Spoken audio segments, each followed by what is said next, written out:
Well, joining me now with more on what we can expect is Michelle Meyer, Chief Economist for Mastercard Economics Institute. Michelle, good morning. Good morning. It's great to have you. And of course, many people preparing to either run, watch, or volunteer. What is the business boost that you expect to come out of this year's marathon? Well, the Big Apple certainly is preparing for quite a lot of excitement this Sunday and throughout the weekend, frankly.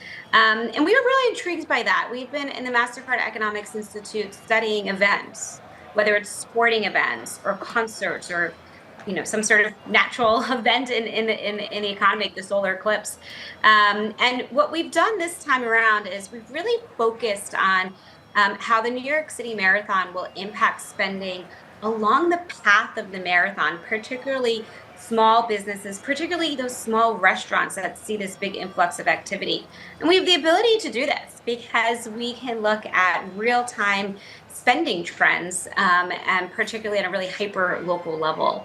So what we revealed in our recent blog that we published by examining last year's marathon is that spending increases across the entire path of the marathon. And you see the peak increase in spending right between 2 o'clock and 3 o'clock as those runners are getting to the Upper East Side towards the finish line.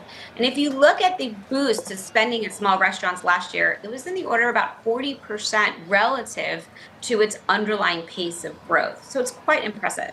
Impressive. Well, certainly we've had a few warm days here in New York City, almost 80 degrees for Halloween and 77 today.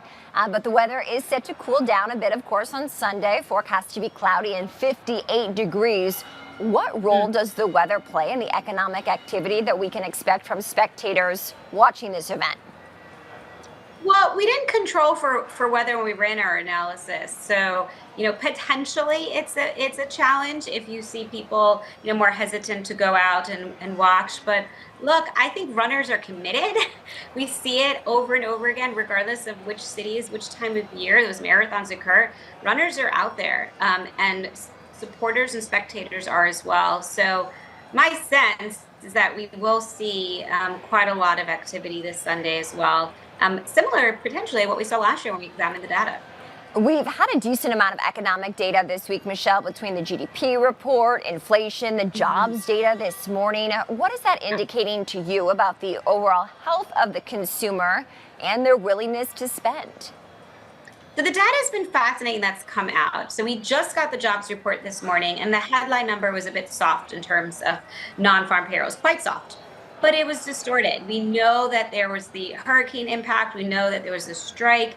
And in fact, the Bureau of Labor Statistics provides some really helpful estimates of the non-respondents into the survey and how much that data might be distorted by these special factors. So if you look past that and you look at the unemployment rate hovering at 4.1%, we're still seeing very strong growth in the household survey, which doesn't have those distortions. So my sense is that the economy is still humming along in terms of adding jobs as well.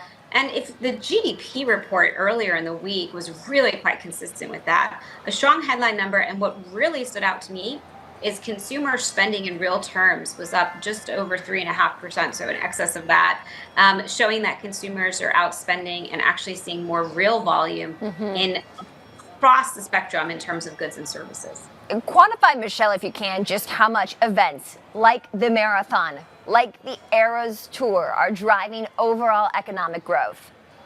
So what we see is that it impacts the decisions that consumers make around how they're using their purchasing power.